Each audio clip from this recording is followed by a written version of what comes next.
Welcome back. From the limitations page, there is a link that you can click on as a recording of this video that will take you to a documentation page. One of the things that you can do is you can go to this link that says examples.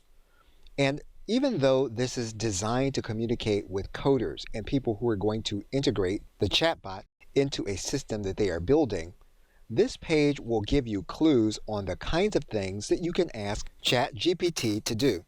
This list is categorized by certain elements, and in some cases the elements are peculiar to ChatGPT and so they won't necessarily translate into something that makes sense.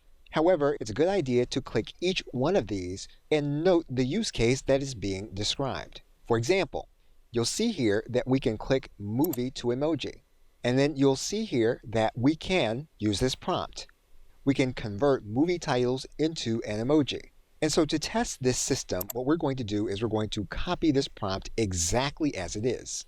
And we are going to place the command inside of the dialog box. We're then going to click Shift-Enter and Shift-Enter again. And we're going to write in several additional commands so that the chatbot will know what we are looking for. Once we've written our information in, we're then going to click Enter. And ChatGPT has given us the output as we have asked for it. So basically, you can use these examples as prompts for information that you can place in ChatGPT as is given to you here in this area. Okay, so with that, thanks, and I will see you in another video.